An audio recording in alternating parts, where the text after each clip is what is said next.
रविवारच्या दिवशी सगळेजण संध्याकाळी आर्थिक नियोजनावरती ऐकायला आलेले आहेत.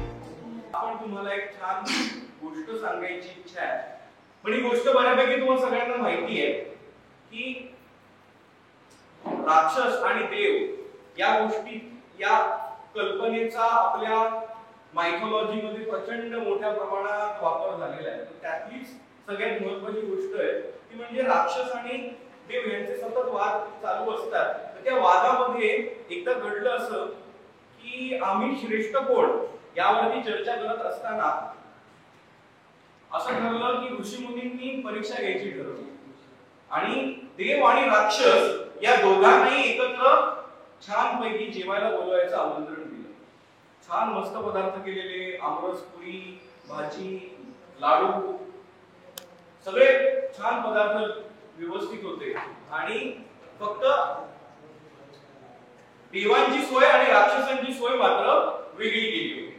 अट फक्त एवढीच होती की कोपर बांधली होती की कोपर बांधूनच आतमध्ये प्रवेश मिळणार. राक्षस ही गोष्ट बघितल्यावर ते खूप चिडले, म्हणजे ही आमची काय थट्टा मांडली आहे, आम्हाला तुम्ही इकडे बोलवलं छान पार्टीला आणि असं बांधून ठेवता, आम्हाला कसं काय खाता येईल. पण ऋषीमुनी म्हणाले पार्टीचा नियम आहे तो नियम. राक्षसांनी आपलं काय करायचं, लाडू असं उडवतोय, खाऊन बघतोय, सगळी कोणीतरी असं आमरस प्लेट मध्ये होतोय, श्वानासारखा खाऊन बघतोय, या सगळ्या याच्यामध्ये एकदम अंगाला सगळं गरबटलं गेलं. काही राक्षसांच्या सेक्शन मध्ये कोणाला नीट जेवणाचा आनंद घेता आला नाही. आणि देवांच्या सेक्शन मध्ये काय झालं बरं, देवांच्या सेक्शन मध्ये मात्र सगळ्यांनी छान प्लेट्स भरून घेतल्या आणि एकमेकांना भरवत, काय हवं तुम्हाला, खूप किती हवं, पुरणपोळीवरती दूध हवं, असं करत एकमेकांना भरवलं. देव एकदम छान पोटभर जेवले. लक्षात घ्या, या गोष्ट सांगण्याचा देखील उद्देश हा आहे की या कार्यक्रमाचं उद्दिष्ट देखील आपल्याच आतमध्ये दोन्ही वृत्ती असतात. राक्षस वृत्ती पण असते, देववृत्ती पण असते. राक्षस वृत्ती काय सांगत असते, मला जास्तीत जास्त ओरबाडून कसं मिळेल, जास्तीत जास्त मला घ्यायचंय. आणि वेळाच देववृत्ती काय सांगत असते, मला द्यायचंही आहे. तर ही देण्याची जी वृत्ती आहे ह्याला संबोधलं गेलेलं आहे देववृत्ती. आणि फक्त घ्यायचंय ही वृत्ती जर बघितली तर ही झाली राक्षस वृत्ती. तुम्ही जर पाहाल आत्ताचा सगळाच मीडिया पासून सगळे आपल्यापर्यंत पोहोचणाऱ्या जाहिरातींपर्यंत हा सगळा आपल्यातल्या राक्षस वृत्तीला बोलवण्यासाठीचे आमंत्रण दिली गेलेली असतात. म्हणजे तुम्ही बघा ड्रीम 11 हे काय प्रकारे, तुम्ही काहीतरी 100-500 रुपये लावा, टीम बनवा आणि तुम्ही लाख रुपये, 5 लाख रुपये आमच्याकडे घेऊन जा. तुमच्यातल्या कुठल्या वृत्तीला बोलवलंय, देववृत्तीला का राक्षस वृत्तीला?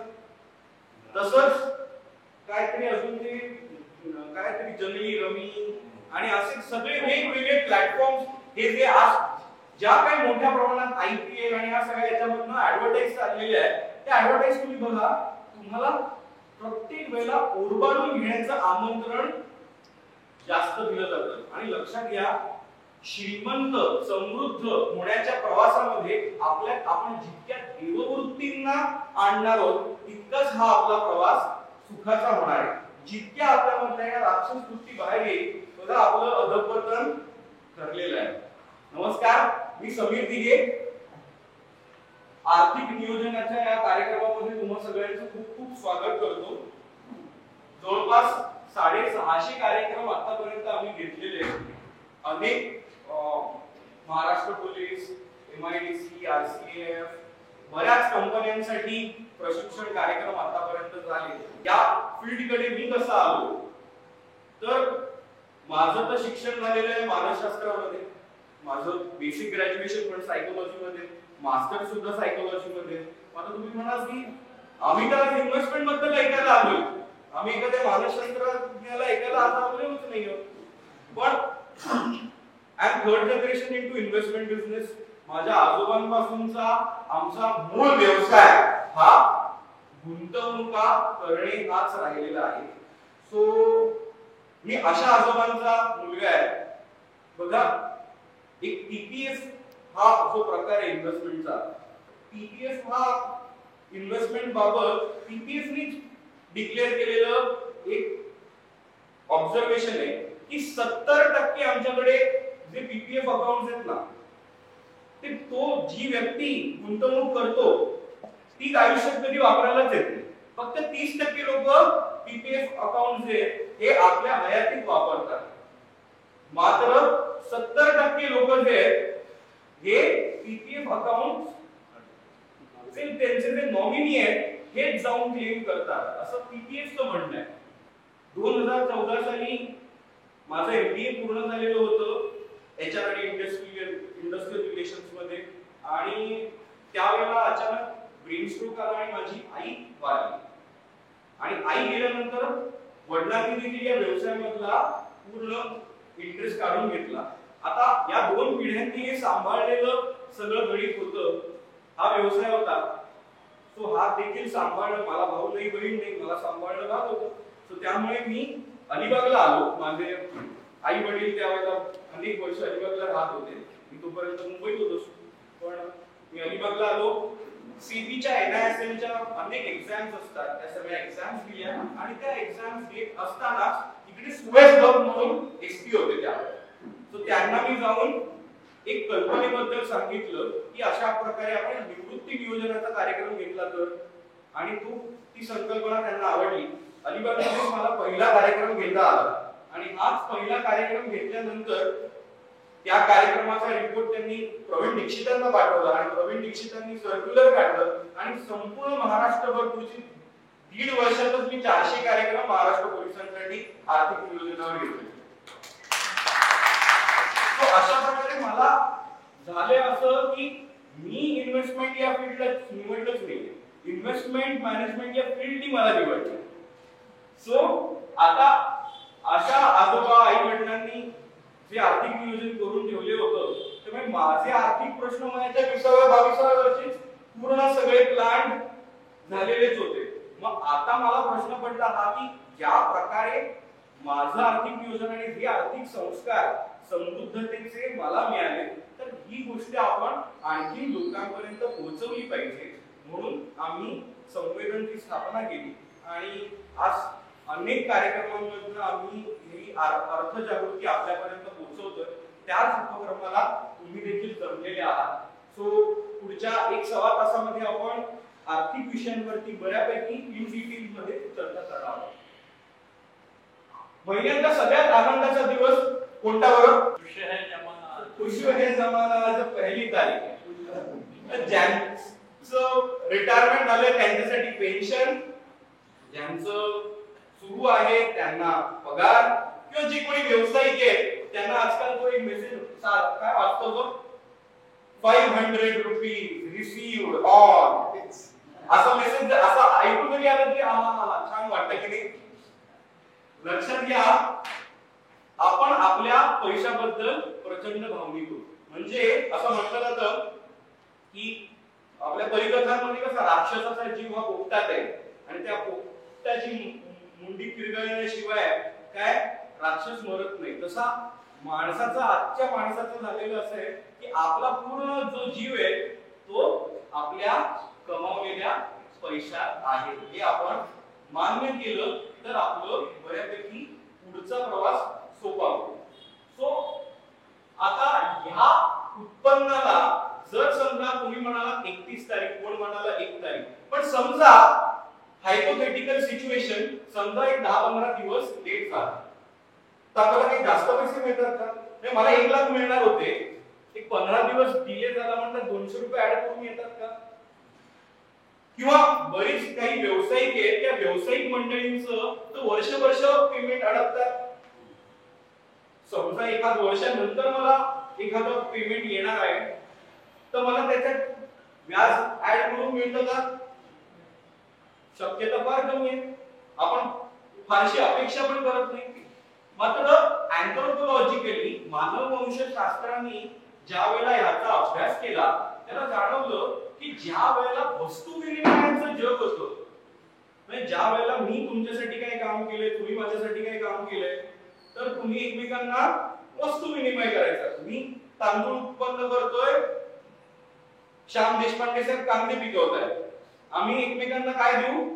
तांदूळ आणि कांदे एकमेकांना देवाणघेवाण देऊन आमचा व्यवहार होईल. हे जे वस्तू विनिमयाचं जेव्हा माध्यम होतं ना, त्यावेळेला मात्र जर अशा प्रकारे एक कोण मला जर तांदूळ द्यायचे होते, त्याला जर मी 1 वर्ष डिले केला तर त्यावेळेला 1 गोणीच्या ऐवजी मला 2 गोणी द्याव्या लागल्या. का बरं असं? कारण त्यावेळेला ह्या गोष्टी डोळ्यासमोर होत्या की जे काही तांदूळ आज पिकवलेले त्यांचे 2 यूज आहेत. एक, मी लगेच त्याचा भात करून शिजवून खाऊ पण शकतो, आणि दुसरी गोष्ट म्हणजे मी त्याच तांदळाला शेतामध्ये पेरणी करून एक दाण्यापासून अख्खी लोंढी निर्माण करू शकतो. त्यावेळेपासून आपण काय करतोय? ही पण काय, शेती पण एक प्रकारची इन्व्हेस्टमेंटच तर आहे. ते आपलं धान्य आहे ते फक्त साठवलं तर ते काय आहे? सेव्हिंग आहे. आणि ते जर पेरलं गेलं तर त्याला काय म्हटलं जातं? इन्व्हेस्टमेंट. सो इन्व्हेस्टमेंट ही नवीन संकल्पना आपल्यासाठी नक्कीच नाहीये.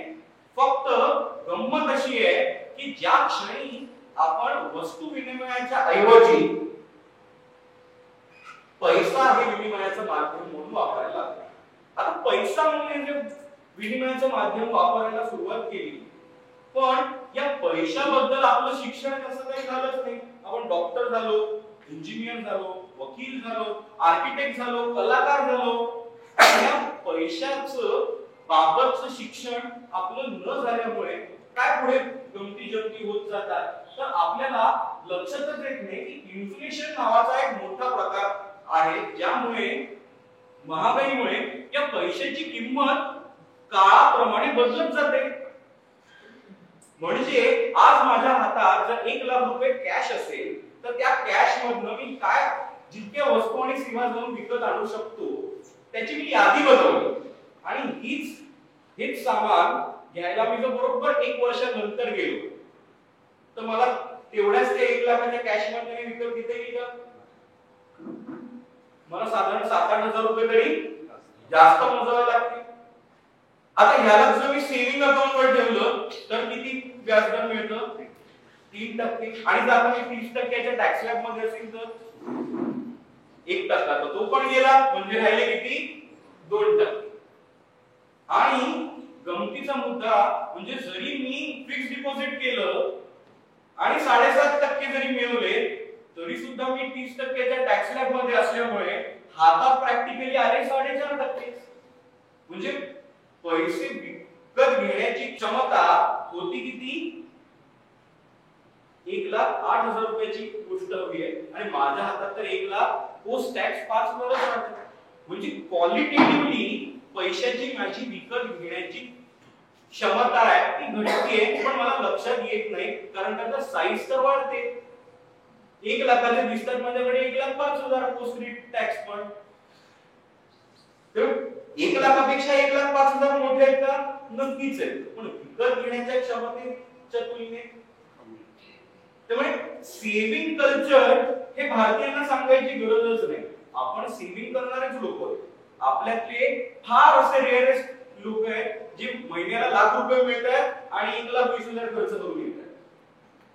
याची शक्यता कमीच आहे. लाख रुपये मिळतात तर त्याच्यातले 20-30,000 रुपये तरी वाचवले पाहिजेत, याबद्दल आपल्याला माहितीच आहे. गंमत अशी आहे की आजच्या काळात तुम्ही फक्त वाचवून त्याचा उपयोग नाहीये, तर ते किती स्पीडनी वाढताय तर तो वेग समजून घेणं फार गरजेचं आहे. अन्यथा होतं कसं, तर बघा 2014 साली जे घर 15,000 चालत होतं ना, त्यालाच आज 2024 साली साधारण 40,000 रुपये तरी दरमहा खर्च आलेला आहे.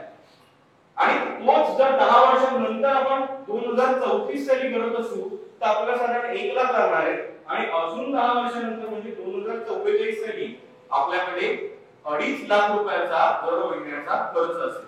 आज तुम्ही मला म्हणाल काय मोठे मोठे काही पण आकडे घेऊन सांगताय, पण लक्षात घ्या आपण एक बीता हुआ कल जर पाहिला तर आपल्याला आनेवाला कल पण प्रेडिक्ट करता येतो. तो बीता हुआ कल काय सांगतोय? सांगा तुमच्यातले बरेच जण सिनियर मंडळी आहे, सांगा पहिला पगार किती रुपयाचा होता आणि आजचा पगार कितीचा आहे? या मधला जर तुम्ही फरक लक्षात घ्याल तर बघा इकॉनॉमी खूप मोठ्या वेगात बदल करत असते. त्यामुळे येणाऱ्या 20 वर्षात बघा, गेल्या 20 वर्षापूर्वी मी तुम्हाला सांगितलं असतं तुम्ही ना व्हिडिओ कॉल करत तुमच्या मुलाशी अमेरिकेत बोलणार आहात, तरी 20-25 वर्षापूर्वी मी सांगितलं असतं तर खरं वाटलं असतं की नाही माहित नाही, पण आज तुम्ही करताय. सो काळ खूप वेगाने बदलतोय, सो त्यामुळे आपण थोडेसे आपल्याला देखील बदलणं ही आपल्या वरती आलेली काळाची गरज आहे. सो हा वेग नक्की काय आहे? तर बघा, मला इकडनं जर पुण्याला जायचं असेल तर माझ्याकडे काही ऑप्शन्स आहेत. पहिलं ऑप्शन आहे मी चालत जाऊ शकतो. किती दिवस लागतील? 2-1 दिवस. ओके. जर मी या महामंडळाच्या गाडीने गेलो तर 5 ते 6 तास. तिसरा पर्याय माझ्याकडे, मी जर गाडीने गेलो तर साधारण 3 तास लागतील मला. आणि चौथा पर्याय, मी जर हेलिकॉप्टरने गेलो तर साधारणपणे अर्धा तासाच्या आत मी पोहोचून जाईल पुण्याला.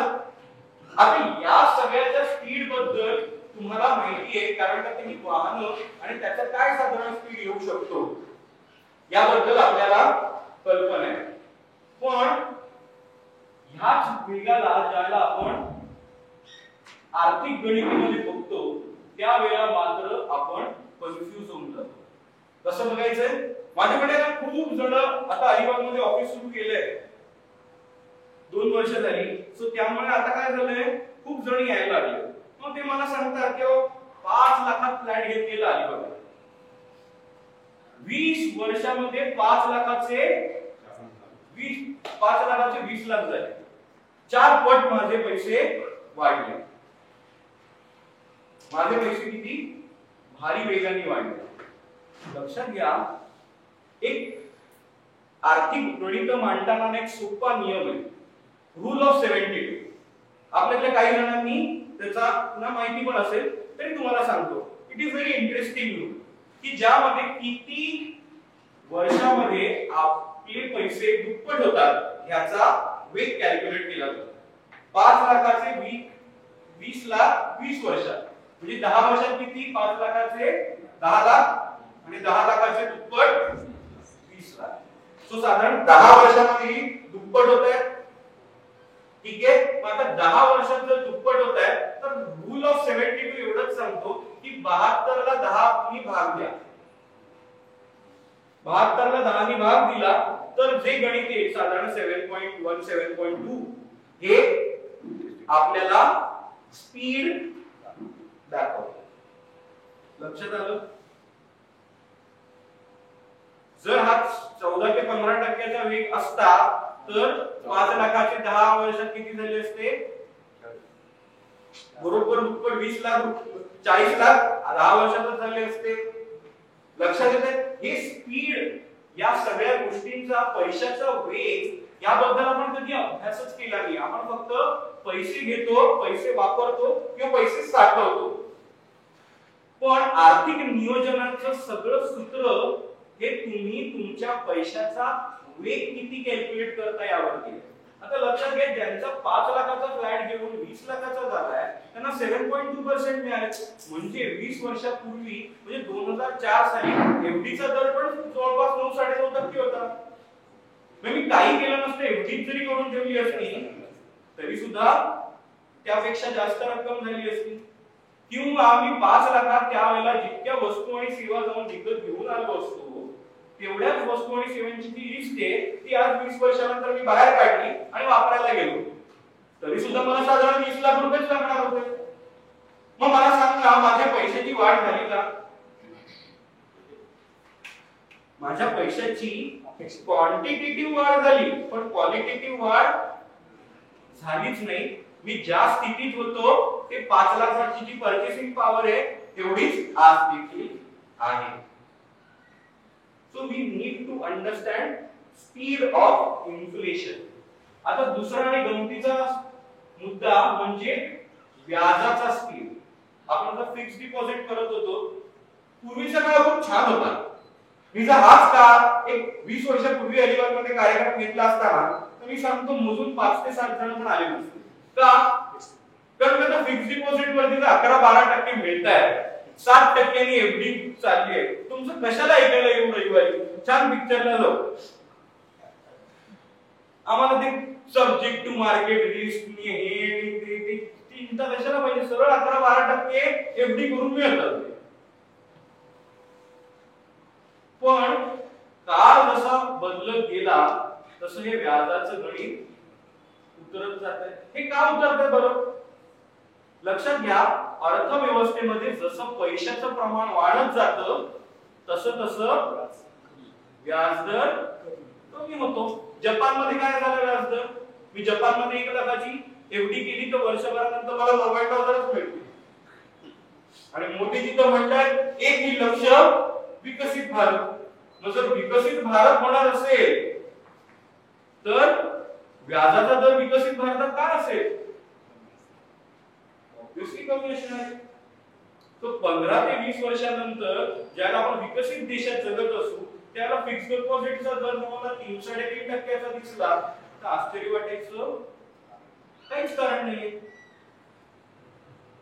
लक्षात येतोय हा मुद्दा? आता दुसरा आणि इंटरेस्टिंग मुद्दा म्हणजे कर्जाचा व्याज. आता आपल्याकडे ना हिंदी चित्रपटांनी फार डेंजर संस्कार केले. त्यातला आणखी एक डेंजर संस्कार म्हणजे गरीब बिचारा माणूस सावकाराच्या समोर बसलेला असतो. सरजी माफ करो, थोडी मोहलत देतो. नाही आणि तो काहीतरी त्याची गाई पुरं सगळी काय घरातली भांडी बिंडी उचलून देत असतो. बघितलं असेल सगळ्यांनी. वर्षानुवर्ष बघून आपल्याला तो आपल्या मनावर झालेला संस्कार आहे. काय? कर्ज म्हणजे दरिद्रतेचं लक्षण. हो की नाही? आपण अंतर्मनात आपण कर्ज घेण्यापासून परावृत्त होतो. कर्ज ना. पण लक्षात घ्या, काही कर्ज ही आपल्यासाठी ऑपॉर्च्युनिटी असतात. उदाहरणार्थ होम लोन, जे आपल्याला सिंगल डिजिट मध्ये मिळतं, फार 9%. आणि जर आपल्याला आपल्या पैशांचा वेग हा 14-15% वाढवता येत असेल तर 15% पेक्षा 9% नक्कीच कमी आहे. अनेक जण घर घेण्यासाठी करतात काय? आपल्याच ठेवी ज्या 15-17% वाढतायत ते विकून टाकतात आणि वाचवतात किती टक्के? मी होम लोन नाही घेतलं, 8% वाचवतात. लक्षात घ्या, मला सांगा भारतातला सगळ्यात श्रीमंत माणूस कोण? कोण बरं? अदानी, अंबानी. आता दुसरा प्रश्न पडतो मला, भारतातले सगळ्यात कर्जबाजारी लोक कोण? पुन्हा हेच लोक येतात.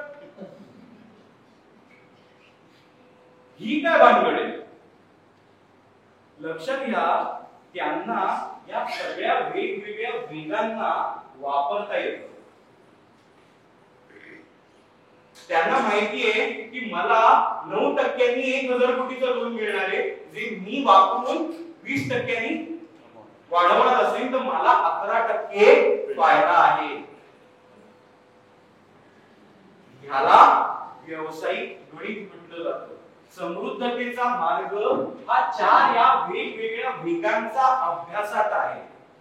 पण इकडे होतं काय, आपण ह्या सगळ्या वेगांचा कधी अभ्यासच केला नाही. आपण वकिलीचा अभ्यास केला, केमिकल इंजिनिअरिंगचा केला, कोणी फॅशन डिझाईनचा केला. तुमच्यापर्यंत हा विषय कधी पोहोचलाच नाहीये. तुम्ही तुमच्या क्षेत्रातले तज्ञ आहात, नो डाऊट. पण या सगळ्या वेगांमधला फरकाचा कसा वापर करायचा, it is also very important profession. त्यांनी तर आज इतक्या मोठ्या प्रमाणात आज जग आणि दुनिया चालते. पण आपण दोन पैकी एक गोष्ट असली पाहिजे. एक तर अदानी अंबानी तरी मूर्ख आहे किंवा आपण तरी हा समज सोडून द्यायला पाहिजे. या दोन पैकी एक काहीतरी गोष्ट कधी असेल की नाही. लक्षात घ्या, या वेगांमधल्या फरकामध्येच आर्थिक नियोजन सामावलेलं आहे. आता सगळ्यांना माहिती आहे की आता ज्या प्रकारे वेग वाढत चाललाय, सगळी गोष्टी होत आहेत, ऍक्टिव्ह इन्कम वरती भागणार नाही, म्हणून काय हवंय, पॅसिव्ह इन्कम हवंय, पॅसिव्ह इन्कम हवंय, असं सगळीकडे चर्चा चाललेली असते. काय बरं नक्की प्रश्न आहे, ऍक्टिव्ह इन्कम म्हणजे काय, पॅसिव्ह इन्कम म्हणजे काय? ऍक्टिव्ह इन्कम आणि पॅसिव्ह इन्कम, जी गोष्ट करण्यासाठी मला माझे बौद्धिक श्रम आणि वेळ या दोन गोष्टी वापराव्या लागत असतील त्याला मी काय म्हणेन, ऍक्टिव्ह. नोकरी करतो मी, एक महिना जर पगार कामावर गेलो तर मला पैसे मिळणार आहेत, मी जर कामावर गेलोच नाही तर ते पैसे मिळणार नाही. So it is my active income. कलाकार आहे मी, चित्र रंगवायला गेलो तर मला ते पैसे मिळणार आहेत, गेलोच नाही तर नाही मिळणार आहे.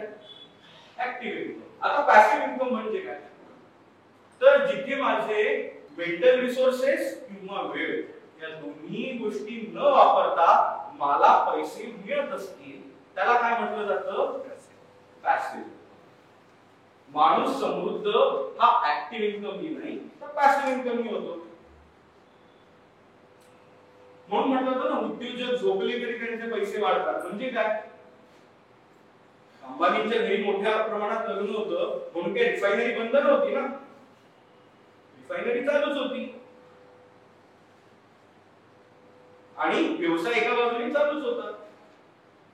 आपल्याला लग्न घरात असेल तर आपल्याला सुट्टी काढावी लागते आणि सुट्ट्या जास्त वापरल्या गेल्या तर त्याचा पगार कट पण होऊ शकतो. सो ऍक्टिव्ह इन्कम आणि पॅसिव्ह इन्कम ह्या दोन गोष्टी समजून घेणं फार इंटरेस्टिंग आहे. फक्त होतं असं की पॅसिव्ह इन्कम जनरेट करण्याचे आपले पर्याय असतात ना ते फार चुकतात. त्यातला सगळ्यात महत्त्वाची होणारी चूक म्हणजे आपण इन्शुरन्स आणि इन्व्हेस्टमेंट याला मिक्स करतो. आणि काय, सामान्य माणसांनी आपली बौद्धिक चाचणी तयार करून घेतली असते. एका दगडात दोन पक्षी मारता आले की मी एकदम हुशार आहे, हुशार करतो, मला एका दगडात दोन पक्षी मारतात की आपण खुश होऊन जातो. पण लक्षात घ्या, त्याची खूप मोठी किंमत आपण मोजतो. कारण इन्शुरन्स ही गोष्ट IRDA च्या अंतर्गत येते. म्हणजे IRDA च्या अंतर्गत येते याचा अर्थ असा आहे की IRDA च्या नियमाप्रमाणे 45% एक्सपेन्स रेशो पर्यंत या गोष्टी देता येतात. मी जर प्रीमियम 100 रुपयाचा देत असेल तर up to 45 rupees can be taken as commissions or any types of other expenses. म्हणजे 45% तर असेच गेले, उरलेल्या 55 रुपयात मला काय मिळतो, इन्शुरन्स आणि इन्व्हेस्टमेंट पण जर म्हटली तर. आणि म्हणून तुम्ही बघा, कुठलेही इन्व्हेस्टमेंट करायला जरी तुम्ही बँकेत गेला तरी ते तुम्हाला सगळी योजना सांगतात आणि म्हणतात ह्यावरती ना इन्शुरन्स फ्री आहे, 1 लाख रुपये 5 वर्ष भरा, मग त्याच्यानंतर हे होईल आणि जर मधल्या काळात काय झालं तर तुम्हाला 5 लाखाचा इन्शुरन्स. बघा, तुमचं तर वय 62 आहे, तुम्हाला या वयात कोण इन्शुरन्स देणार होतं? बघा, तुम्हाला 5 लाखाचा इन्शुरन्स फ्री. आपल्यातली राक्षस वृत्तीला पाठवलेलं इन्व्हिटेशन काय की आपण लगेच ते 5 लाखाचा इन्शुरन्स मिळवायला मारायला पण तयार होतो. वा, फुकट काहीतरी मिळतंय मला, वा. लक्षात घ्या, या जगात फुकट तुम्हाला काहीही मिळत नाही. ब्रिटिशांची म्हण आहे फ्री इज कॉस्टली आणि भारतीय माणूस म्हणतो मुफ्त चंदन घिसपेरे नंदन. मराठी माणूस म्हणतो फुकट ते पौष्टिक आणि इंग्रज म्हणतात फ्री इज कॉस्टली. लक्षात घ्या, दृष्टिकोनातला फरक लक्षात घ्या. इंग्रजांनी राज्य का केलं आपल्याकडे, दृष्टिकोनातला फरक आहे हा. इन्शुरन्स बाबत तुम्हाला आणखी एक गोष्ट सांगावीशी वाटते की ती आपण गोष्ट ऐकली बघा शाळेमध्ये, ज्याला एक लोण्याच्या गोळ्यावरनं 2 बोके भांडत असतात. त्यांना त्याच्यात वाटणी करता येत नाही. मग एक माकड झाडावर उतरतं आणि म्हणतात 1 मिनिट मी तुमची वाटणी करून देतो, काही चिंता करू नका. तो लोण्याचा गोळा माझ्या हातात द्या. मग तो लोण्याचा गोळा हातात घेतो, एक चमचा तुम्ही बोक्यांना चाटवतो आणि उरलेला सगळा गोळा घेऊन झाडावर बसतो. कधी इकडे हेच माकड असतं आपल्या ओळखीतला एखादा इन्शुरन्स एजंट, कधी हेच असतो कोणीतरी आपला रिलेशनशिप मॅनेजर. का तर आपल्याला आपली इन्व्हेस्टमेंट कोणती आणि इन्शुरन्स कोणता याची विभागणी आपल्याला करता आली नाही, तर ही विभागणी करायला आपण देऊन टाकतो. वेअरॅज लक्षात हे घेतलं पाहिजे की इन्शुरन्सची गरज कोणाला आहे? एक 30-35 वर्षाचा मुलगा आहे, त्याला कुटुंब आहे 4 जणांचं, त्यांनी जर कमवून काही गोष्टी आणल्या तर त्या सगळ्या गोष्टींवरती घर चालणार आहे, त्याच्यावरती बऱ्याच गोष्टी डिपेंडेंट आहेत. त्याला इन्शुरन्सची गरज आहे का? नक्कीच आहे. साधारणपणे 1 ते 1.5 कोटीच्या टर्म इन्शुरन्सची गरज आहे. आता 1 ते 1.5 कोटीचा टर्म इन्शुरन्स महिन्याला 2000 मिळून जाईल, पण ह्यालाच मी गेलेले पैसे परत मिळवायचे. टर्म इन्शुरन्सचा अर्थ काय असतो? It is pure investment. मला ते पैसे परत मिळत नाही. हा इन्शुरन्स कोटी केलेला खर्च ते चालत नाही माणसाला, ते परत मिळवायचे. राक्षस प्रवृत्तीला मिळालेले इन्व्हिटेशन कार्ड काय सांगतं? 2000च्या ऐवजी 5000ची घेऊया, पण हे पैसे परत मिळवूया. ह्या पैसे परत मिळवण्याच्या वृत्तीने जे 1.5 कोटीचं इन्शुरन्स कव्हर गरजेचं होतं ते होऊन बसतं 20 लाखाचं. मग 20 लाख जर तुमचं काही बरं वाईट झालं तर 20 लाख, नाही बरं वाईट झालं तरी 20 लाख परत. लक्षात घ्या, महागाईचा वेग आपण परत विसरून गेलो. आपल्यातले जे अनेक जण जे आज रिटायर झालेले त्यांनी पण अशा काळात इन्शुरन्स स्कीम घेतलेल्या LIC BICच्या. त्याच्यात झालं काय? आज 2 लाख 5 लाख मिळतायत ना, एवढी मोठी रक्कम घेताना किती आनंद होतो तुम्हाला भरलेल्या रकमेबद्दल. लक्षात घ्या, ज्या वेळेला तुम्ही ती भरलेली त्यावेळेला जसं आता दलाल साहेब म्हणाले 2000 पगार होता, त्यावेळेला त्यांनी काही 100-200 रुपयाचा प्रीमियम भरला जातोय, त्यावरून विचार केला असेल 2 लाख रुपये मिळणार मला, केवढी मोठी रक्कम मिळणार. आज विचार केला 2 लाख रुपये माझा एका महिन्याचा खर्च पण त्याच्यापेक्षा जास्त आहे. अशा परिस्थितीमध्ये आपण जर असू तर लक्षात घ्या, फ्युचरिस्टिक वेळी आज जी तरुण मंडळी आहे त्यांनी जर अशा प्रकारच्या गोष्टी घेत असतील, दोन्ही गोष्टी एकाच मध्ये क्लब करून, तर आपलं आर्थिक नियोजन इकडेच पहिलं फसतं. सो त्यामुळे आर्थिक नियोजनाचा मूलमंत्र काय आहे? एक दगड एक पक्षी. जर माझ्याकडे 5000 जरी असतील तर मला 2000 चा इन्शुरन्स घेईन, 3000चा मी इन्व्हेस्टमेंटच करेन. हे जर मीच विभागणी केली माझ्या लोण्याच्या गोळ्याची तर माझ्या बाबत ही फसगत होणारच नाही, कारण इन्व्हेस्टमेंट ही गोष्ट येते सेबीच्या अंतर्गत. आता सेबीच्या नियमांप्रमाणे हाच एक्सपेन्स रेशोचा नियम आहे 2%चा, max to max 2%. Depends on fund to fund, काही फंडचा 0.5% असेल, काही फंडचा 1%, पण मॅक्स टू मॅक्स 2% तुम्हाला एक्सपेन्स रेशो घेता येतो. हा जर सेबीचा नियम असेल तर त्या सेबीच्या नियमाला हुलकावणी देऊन तुमची इन्व्हेस्टमेंट न करून घेता जर इन्शुरन्स सेक्टर मध्ये तुम्हाला फ्री म्हटलं की तुम्ही खुश होता, आणि मग तुम्ही सेबीच्या अंतर्गतल्या योजना न घेता IRDA च्या अंतर्गत घेता, सो दॅट 45% एक्सपेन्स रेशो घेता येतो. सो म्हणून तुम्हाला दिलेली ती फ्री गोष्ट आहे. लक्षात येतं मी का म्हणतो free is always costly. So हे झालं लाईफ इन्शुरन्स बाबत. The second concept is mediclaim. So mediclaim is very important. फक्त मेडिक्लेम विकत घ्यायचं वय हे 40च्या आत आहे. जर आपलं वय 50-60 आहे आणि मेडिक्लेम इम्पॉर्टंट असतो बाबा म्हणून जर घ्यायला जाल तर लक्षात घ्या, तुम्ही जे भरताय प्रीमियम आणि जे मिळणार आहे हे परत मिसमॅच होणार आहे. सो त्यामुळे ज्यांचं वय 40च्या आतमध्ये त्यांनी लवकरात लवकर मेडिक्लेम घ्यावा. त्या मागची पण भावना कशी असावी?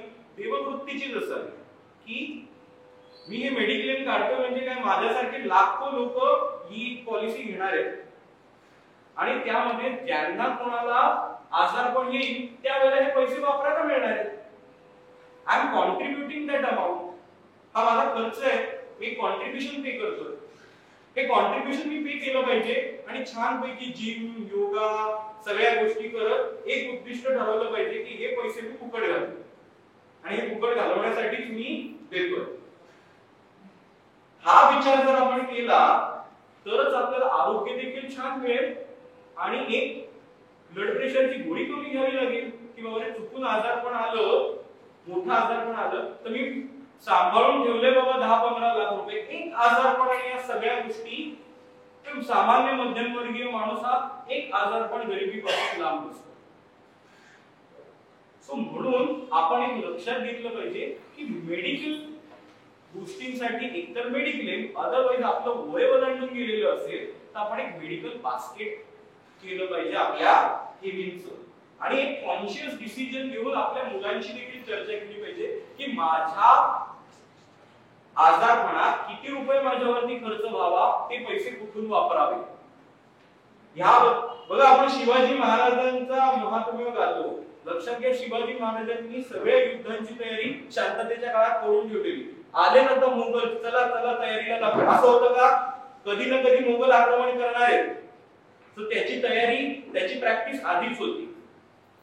सो आपण पण काही कोणी सगळेजण या जगामध्ये अमरत्व घेऊन आलेलो आहोत का? नाही. कधी ना कधी ती हॉस्पिटलची आणि आयसीयू ची वेळ आपल्या प्रत्येकाला येणार आहे. आणि त्या वेळेला काय डिसिजन घेतले जावे, माझी त्याबद्दलची इच्छा काय, ह्याबद्दल जर तुम्ही क्लिअर कम्युनिकेशन केलं नसेल तर तुमची मुलं तर तुमच्याबद्दल भावनिकच होणार आहेत. आणि ते भावनिक होऊन जे निर्णय घेणार आहेत त्याच्यातून त्यांच्या सगळ्या ज्या ठेवी आहेत त्या पण निघून जाऊ शकतात. आणि अजून मोठं पर्सनल लोनचं एखादं कर्ज देखील येऊ शकतं. अशा अनेक केसेस मी आर्थिक नियोजन करत असताना पाहिले. लक्षात घ्या, आज मेडिकल गोष्टींमध्ये एअर ॲम्ब्युलन्स पासून अनेक गोष्टी उपलब्ध आहेत. सो या सगळ्या गोष्टींचा वापर करायला लागून कसंही करून वडिलांना वाचवा अशा भावनिक स्थितीत आपण जाणारच आहोत. पण आपल्या एकंदरीत आर्थिक परिस्थितीप्रमाणे मी 10 लाख खर्च करीन, 5 लाख करीन, 2 लाख करीन का 50 लाख करीन, ह्याचं काहीतरी एक प्लॅनिंग करून ठेवणं ही देखील एक काळाची महत्त्वाची गरज आहे. दुसरी गोष्ट, परत आपल्याला राक्षसाचं इन्व्हिटेशन कार्ड, शेअर ट्रेडिंग, सतत ऍडव्हर्टाइज दिसत राहते तुम्हाला. 3 महिन्याचा असा कोर्स करा बघा, किंवा कोणतरी येऊन मित्र सांगतो आपल्याला आज 2000 कमवले, काल 3000 मिळवले, आणि आपल्याला fear of missing out feeling देतो. अरे मी तर काहीच नाही करत आहे. पॅसिव्ह इन्कम, मला सांगा, तुमच्या प्रोडक्टिव्ह वेळेतला 2.25 ते 3.15 मधला 2 ते 3 तासाचा वेळ मेंटल एनर्जी देऊन जर तुम्ही शेअर ट्रेडिंग करत असाल, हे पॅसिव्ह इन्कम आहे? कुठल्या लॉजिकनी पॅसिव्ह इन्कम? तर या शेअर ट्रेडिंग या प्रकारामध्ये पैशाची जे काही 2000 रुपये मला मिळालेले ते मिळतात कसे? तो कोणतरी स्क्रीनवरती डोकं आपटत बसला, अरे माझे 2000 गेले, ते तुमच्याकडे आले. उद्या तुमचे 5000 करणार आहेत तर कोणीतरी येस 5000 मिळवले. ह्यामध्ये अर्थाची काय म्हणतात, पैशाची निर्मिती होतीये का? इसकी टोपी उसके सर. लक्षात घ्या, शेअर बाजार ही अत्यंत पवित्र गोष्ट आहे. आपल्याकडे काय चुकीचा वापर करायची फार सवय. आपल्याला काय म्हणतात, आयोडेक्स जरी मिळालं तरी ते काहीतरी कॉलेजमधली मुलं पावा बिवाला लावून आणि काय ते अजून व्हाईटनरचा सुद्धा कशासाठी वापरते. व्हाईटनरचा उपयोग काय बाबा, चुकलंय ते तोडण्यासाठी, पण वापर कशासाठी करायचा?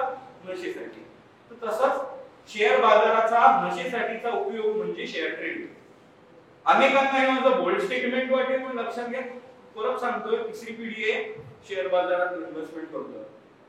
लक्षात घ्या, शेअर ट्रेडिंग हा कुस्ती खेळण्यासारखा गेम आहे.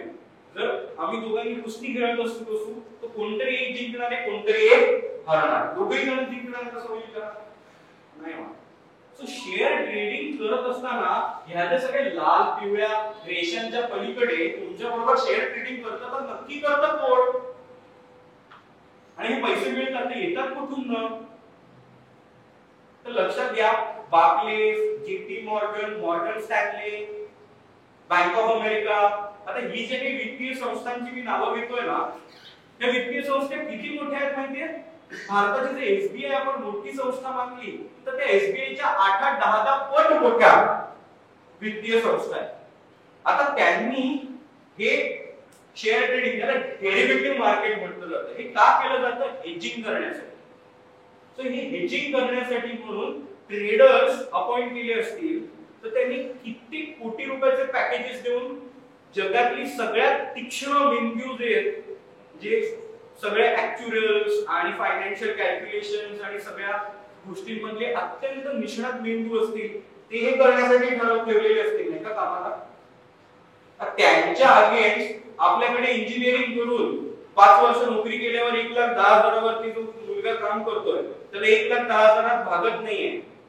म्हणून ते जो ट्रेडिंग करायला 3 महिन्याचा कोर्स करत असेल, ट्रेडिंग अकॅडमी अशा ऍडव्हर्टाइज बघून, तर होईल का त्याचं की मला 1,10,000 पेक्षा जास्त उत्पन्न मी शेअर ट्रेडिंग करून मिळेल. देवत्वाचा विचार आहे की राक्षसत्वाचा. लक्षात घ्या, यात होईल काय. परत जर माझं शिक्षण 5 वर्ष इंजिनिअरिंग मध्ये झालंय, 5 वर्षाचा एक्सपिरियन्स झालाय, मी अजून काहीतरी छान माझ्या स्ट्रीम मधले घेईन ना, मी इन्स्ट्रुमेंटल इंजिनियर असेल तर त्यामध्ये काय संशोधन होतंय, त्यातले मी युट्यूब चॅनल सबस्क्राईब करीन, ते बघीन, कंपनीच्या अजून सिस्टीम्स वरती करीन, प्रमोशन घेईन, इन्क्रीमेंट घेईन. माझं डोकं सगळ्यात चांगलं कशात चालतं, तुमचा आत्मविश्वासच मारला जातो की तुम्ही घेतलेलं शिक्षण तर कमी दर्जाचं, त्याच्यात काही उपयोगच नाही. शेअर ट्रेडिंग करा, जास्त कमा. मी 1 नंबरच्या ज्या क्षेत्रात आहे त्यावरती जर मी फुल फोकसनी काम करत असेल तर मी यशस्वी होईल ना. मी कुठल्या तरी क्षेत्रातला 7व्या 8व्या नंबरचा प्लेयर आहे, ही गोष्ट मी जर माझ्या आयुष्यभर करत मोठा काळ मी तेच करत असेल तर मी एक समृद्ध आणि छान आयुष्य तरी जगू शकेन का. फॉरगेट अबाउट मनी. तर काय झालं, आज ब्रिटन आणि या सगळ्या देशांना आपल्या राज्य करायची गरजच नाही. आपण काय सगळ्यांनी विरोधा अकाउंट सुरू केले आणि स्वतःहून सगळेजण आपापले मेहनतीचे पैसे, कष्टाचे पैसे पाठवतायत जेपी मॉर्गन स्टॅनलेला. कशाला पाहिजे. राज्य करा, पोलीस यंत्रणा सांभाळा, तुम्ही रेल्वे सेवा सांभाळा भारताच्या, असे पण गुलाम पाठवा. सेबीने दिलेल्या आकडेवारीप्रमाणे डेरिव्हेटिव्ह मार्केटमध्ये म्हणजे फ्युचर्स अँड ऑप्शन आणि ट्रेडिंग हे सगळे प्रकार करणाऱ्यांमध्ये 90% लोक हे पैसे गमावतात. पण तरी देखील हा करोनापेक्षा भयानक आजार आहे की ज्यामध्ये लोक परत मी 2,000 गमावले. मग कसे 4 जण अजून ऍप डाउनलोड करतायत, डीमॅट अकाउंट काढतायत, शेअर ट्रेडिंग सुरू, दिशभर कट. आता तुमचं जितकं शहाणपण आणि जितका मॅच्युरिटी आहे त्यावेळेला तुम्हाला लक्षात येतं की 2,000 कधीतरी मिळतात, 3,000 जातात, परत 4,000 मिळतात, 2,000 जातात. याचं सगळ्याचं वर्षाचं कॅल्क्युलेशन केलं तर दिसतं मला 50,000 मी कमवले पण 1.5 लाख घालवले. म्हणजे ऍक्च्युअली मी 1 लाख घालवले पण मध्ये मध्ये ते पैसे मिळत राहतात. त्यामुळे जुगारी माणूस का सतत पैसे खेळत राहतो, कारण त्याला मध्ये मध्ये पैसे जिंकल्याचा आनंद मिळत असतो. त्यामुळे मी हे गेलेले पैसे परत मिळवण्यासाठी म्हणून खेळत राहील. याला आम्ही सायकोलॉजी मध्ये पॅथॉलॉजिकल गॅम्बलिंग म्हणतो. छानपैकी सायकॅट्रिस्ट लोक गोळ्या औषधं देतात, डोंगरे डॉक्टरांकडे गेला ते आणखी चांगल्या प्रकारे माहिती देतील.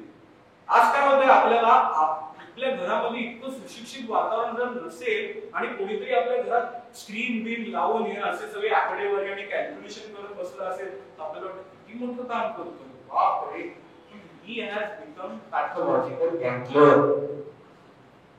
आपल्या देशातले निष्णात इंजिनियर्स, निष्णात डॉक्टर्स या सगळ्यांना भुलवून त्यांच्या बुद्धिमत्तेला भुलवण्यासाठी म्हणून इंटेलेक्चुअल इल्युजन या तंत्राचा वापर करत तुम्हाला वाटतं मी गणित सोडवतोय, मी काहीतरी करतोय आणि त्याच्यातून मला 3,000 रुपये प्रॉफिट ऑपॉर्च्युनिटी मिळाली, चला मी जाऊया. हा काय हा प्रकार, ज्याला आपण पुरुष श्रेष्ठ म्हणायचो, अशा महाभारतामध्ये युधिष्ठिराने देखील द्यूताच्या खेळामध्ये सर्वस्व गमावला. आज देखील आपल्याकडचे निष्णात इंजिनियर, डॉक्टर्स हे न कळतपणे या द्यूताच्या खेळामध्ये आपलं सर्वस्व गमवायला लागलेले आहेत. त्यांची दिशा भरकटली आहे. अनेक डॉक्टर्स कडे गेलो आपण तर त्यांचं आपल्याकडे लक्ष नसतं, ते स्क्रीनकडे असतं. काय झालं chart. So this is a very dangerous thing. So passive income साठीचा सगळ्यात महत्त्वाचा पर्याय काय आहे तर आपण ऐकलंय आतापर्यंत म्युच्युअल फंड सही आहे, म्युच्युअल फंड सही आहे. पण म्युच्युअल फंड म्हणजे नक्की काय आणि त्याचा नक्की बेनिफिट काय असतो तर लक्षात घ्या, म्युच्युअल फंड ही एक प्रोफेशनल इन्व्हेस्टमेंटची व्यवस्था आहे. आता ह्या सगळ्या गोष्टींबद्दल मी सांगितलं, स्पीड आणि ह्या सगळ्या गोष्टींबद्दल आपल्याला तितकीशी माहिती नसते. 2 प्रकार असतात, एक आपण गुंतवणुका स्वतः करू शकतो किंवा ह्याच गुंतवणुका करण्याचं प्रोफेशनली काम आपण कोणाला तरी देऊ शकतो. दोन पर्याय, मुंबईतनं मला सिडनीला जायचं, दोन पर्याय. एक, मी स्वतः विमान भाड्याने घेऊन सगळी क्लिअरन्स घेऊन विमान उडवू शकतो मुंबई एअरपोर्ट वरनं आणि जाऊ शकतो सिडनीला. आणि दुसरा पर्याय, मुंबई टू सिडनी जाणाऱ्या एअर इंडिया, एअर एशिया आणि धमक्या सगळ्या याच्यातलं कुठलं मला दिवस चालणार आहे त्याचं मी एक तिकीट काढतो. गुंतवणुकीचा प्रकार पण हाच सोपा आहे. लक्षात घ्या, शेअर बाजारामध्ये इन्व्हेस्टमेंट, रिअल इस्टेट मध्ये इन्व्हेस्टमेंट, सोन्यातल्या इन्व्हेस्टमेंट किंवा कर्ज रोखे म्हणजे डेट यामधल्या इन्व्हेस्टमेंट, या चारही पर्यायांना आपल्याला प्रोफेशनली आपल्या आयुष्यासाठी वापरून घ्यायचं असेल तर त्याच्यासाठीचा ऑप्शन म्हणजे प्रोफेशनल इन्व्हेस्टमेंट यंत्रणा, that is mutual fund. Mutual fund म्हणजे सोप्या भाषेत परत आपल्या भारतीय संस्कृतीतलं उदाहरण देतो. लक्ष्मीचं चित्र आठवा. लक्ष्मी काय करत असते? पैसे देत असते. लक्ष्मी म्हणजे पैसे का? नाही, पैसे देणारी व्यवस्था म्हणजे लक्ष्मी. आता लक्ष्मी कोणावरती प्रसन्न होते? सरस्वतीचे जे उपासक आहेत त्या क्षेत्रातली तुम्हाला जर सरस्वती असेल तर तुमच्यावरती लक्ष्मी देवता प्रसन्न होते आणि तुम्हाला त्या क्षेत्रामध्ये पैसे देते. जर तुम्ही केमिकल इंजिनिअरिंग मधले निष्णात असाल तर तुम्हाला केमिकल इंजिनिअरिंगच्या तुमच्या सरस्वती पूजनासाठी पैसे मिळतात, ही लक्ष्मी देवता तुमच्यावर प्रसन्न होते. तसंच या प्रत्येक क्षेत्रामधली सरस्वतीची उपासना करणारी जी मंडळी आहे त्यांना म्हटलं जातं फंड मॅनेजर. तर फंड मॅनेजर सेबीच्या नियमाप्रमाणे कोण असतात? तर चार्टर्ड फायनान्शियल अनालिस्ट और MBA finance with 15 years of experience can become fund manager. तर ह्या फंड मॅनेजरचं काम काय आहे? तर सकाळी 9 वाजल्यापासून संध्याकाळी 6 पर्यंत जर ते एखाद्या इक्विटी स्कीम असेल, एखादी शेअर बाजार संलग्न योजना असेल तर त्याच्यातल्या 30-35 कंपन्या निवडल्या आहेत, त्या 35 कंपन्यांवरती लक्ष ठेवणं. आता हे काम तो एकटा करत नाही, तर त्याच्या हाताखाली ज्यांचं अजून 15 वर्ष एक्सपिरियन्स झालेला नाहीये असे जे चार्टर्ड फायनान्शियल अनालिस्ट वगैरे मंडळी आहे ती होतात रिसर्च अनालिस्ट. सो एक 5 ते 7 रिसर्च अनालिस्ट आणि एक फंड मॅनेजर मिळून जर एक 25-30 कंपन्यांचा पोर्टफोलिओ सांभाळत असेल तर मला सांगा, एखाद्या कंपनीमध्ये ऑपॉर्च्युनिटी आहे आणि एखाद्या कंपनीला आपण बदललं पाहिजे, ह्याची खबर आपल्याला मिळेल का त्यांना आधी मिळेल? ऑब्वियसली त्यांचं ते डे टू डे पूर्ण वेळचं काम आहे ना, आणि आपलं ते 7व्या-8व्या क्रमांकाच्या प्रायोरिटीचं काम आहे, त्यांच्यासाठी ते पहिल्या क्रमांकाच्या प्रायोरिटीचं काम आहे. सो या डे टू डे पोर्टफोलिओ वरती सगळं लक्ष ठेवून कुठले शेअर्स घ्यायचे, काय करायचे याचं काम करणं म्हणजे झालं शेअर बाजारातलं म्युच्युअल फंड. तसंच आता रिअल इस्टेट मधले म्युच्युअल फंड पण आले की आपण काय म्हणतो, फ्लॅट घेतला आणि भाड्याने चढवला. ऍक्टिव्ह इन्कम आहे की पॅसिव्ह इन्कम आहे? भाडं येतं ना. काय बरं, भाडे कोणी शोधावं लागतो आणि तो जर सोडून गेला तर दुसरा शोधावा लागतो, त्या एजंटच्या मागे फिरावं लागतं, ती अग्रीमेंट करावी लागतात. जर त्या सोसायटीमध्ये काही प्रॉब्लेम झाला तर त्या मीटिंगला जावं लागतं, ही सगळीकडची भाडी गोळा करा. हा देखील मेंटल रिसोर्स आणि टाइम देण्याचाच व्यापार झाला. म्हणजे ऍक्टिव्ह इन्कम आहे की पॅसिव्ह इन्कम? पण रिअल इस्टेट इन्व्हेस्टमेंट ट्रस्ट मध्ये इन्व्हेस्टमेंट जर आपण केल्या ज्या सेबीच्या नियमांप्रमाणे बांधलेल्या रिअल इस्टेट मधले म्युच्युअल फंड, तर कुठे वेग जास्त आहे याचं ट्रॅकिंग करण्यासाठी रिअल इस्टेट मधले एक्सपर्ट लोक त्यांच्याकडे निष्णात वकिलांची टीम आहे, त्याच्यातल्या होणाऱ्या लीगल इश्यूज ना मॅनेज करण्यासाठी. सो देशातलं सगळ्यात जे क्रीम आहे, एक नंबरची जी टीम आहे, ती सगळीच्या सगळी आपल्याला काम करायला मिळते. आणि मला रिअल इस्टेट मध्ये 1 लाख रुपये जरी इन्व्हेस्ट करायचे असतील तरी मला करता येतात. पण मला डोकं लढवायलाच नको की मी नागावला जागा घेऊ की अजून मांडव्याला घेऊ. जर का आपल्याकडे फायनान्शियल सिटी बिटी तयार होऊन दुबई आणि सिंगापूर सारखं वातावरण जर फायनान्शियल सिटी मध्ये होणार असेल तर तिकडचे टॅक्स एक्झम्पशन्स वगैरे साठी भारतातल्याच नाही जगभरातल्या कंपन्या येतील की तिकडे, आणि त्या जगभरातल्या कंपन्यांना ऑफिसेस लागतील, अपार्टमेंट्स लागतील, जर जागा छोटी असेल डिमांड जास्त सप्लाय कमी प्राइसेस वाढतील. सो अशा ऑपॉर्च्युनिटी शोधून जर ते एकत्र ऑफिस स्पेस अपार्टमेंट्स असे बल्क मध्ये घेत असतील आणि त्याची सगळ्याची विभागणी करून आपल्याला मिळत असेल, झाली की आपली रिअल इस्टेट मध्ये इन्व्हेस्टमेंट.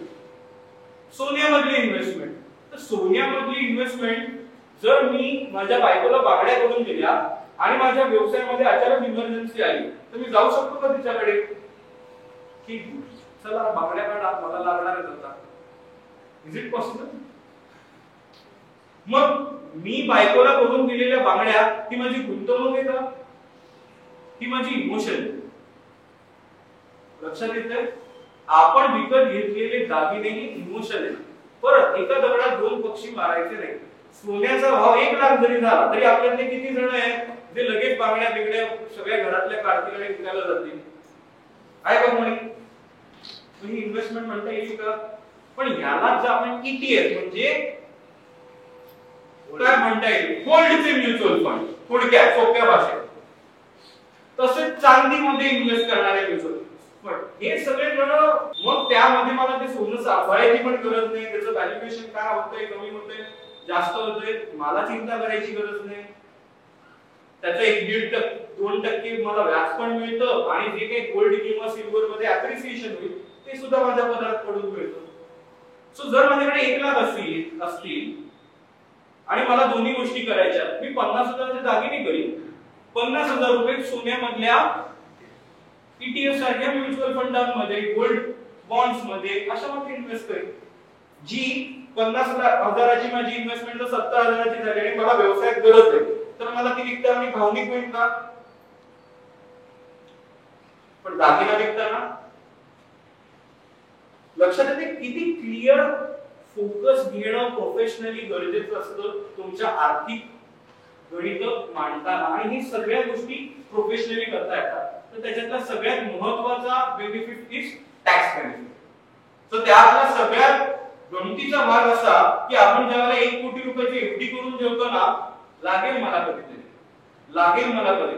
त्याला तुम्हाला जर 7% त्याच्यावरती व्याज जरी मिळणार असेल आणि आपण 30%च्या टॅक्स स्लॅब मध्ये असू तर आपण दर वर्षाला 2 ते 2.5 लाखाचं टॅक्स बिल फक्त विकत घेतलेलं असतं. 2.5 लाख रुपये उन्हाळ्याचा सीझन चाललाय, एखादी छान 7 ते 8 दिवसाची ट्रिप करण्यासाठीची पुरतील एवढे नक्कीच पैसे असतात. पण फक्त 1 कोटीचं इन्व्हेस्टमेंट काय म्हणताय मला एफडी मध्ये बघायची, त्याची मी इमोशनल किंमत किती देतो. तर 2.5 लाख रुपये टॅक्स बिल देतो आणि पोस्ट टॅक्स मिळतात किती 4.5%. इन्फ्लेशन रेट 7.5-8 म्हणजे 3-3.5% त्याच्यात पण गेले. लक्षात घ्या आपण आपल्या या इमोशनची, भावनिक होण्याची किती किंमत मोजतो हे देखील आपण नीट कॅल्क्युलेट केलं तर ह्या गोष्टी सोडवता येणं नक्कीच शक्य आहे. बघा सोपी गोष्ट आहे, मला 2 ते 3 वर्षात जे काही पैसे लागणार आहेत, माझ्या मुलीचं लग्न जरी या 2-3 वर्षात येणार असेल तरी ते पैसे वेगळे, आणि जे पैसे मला आय एम व्हेरी क्लिअर 3-4-5 वर्ष तरी लागणार नाहीये, हे पैसे तर मला 10 वर्ष लागणार नाहीये. आणि हे पैसे आहेत ना, हे तर मला नातवंडांना देऊन टाकायचे, या जन्मात मी वापरणारच नाही. If we are clear with our money, जे काही माझ्याकडे 100 रुपये आहेत ऍटलीस्ट 10 रुपये मला पुढच्या पिढीलाच देऊन टाकायचे, तर यावरती मी सगळ्यात जास्त रिस्क घेऊ शकतो.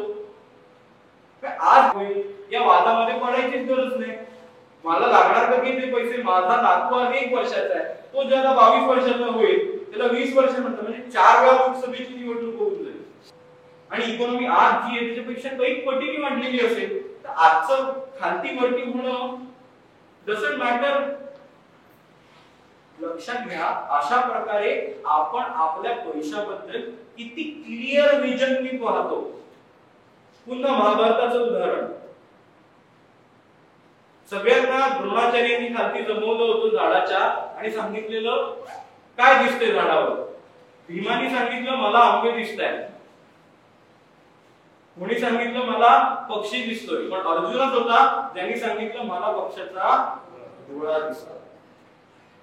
आपण आपल्या पैशाबद्दल हा असा किती क्लिअर विचार करू शकतोय आणि त्या सगळ्या गोष्टी करण्यासाठी म्हणून तर या व्यवस्थेमध्ये आर्थिक नियोजनकार ह्या पदाची गरज पडते. कारण हे जे रिसर्च अनालिस्ट आणि फंड मॅनेजर आहेत त्यांना नाही ना माहिती की तुमच्या मुलीचं लग्न 2 वर्षात आहे का तुमची मुलगीच 2 वर्षाची आहे.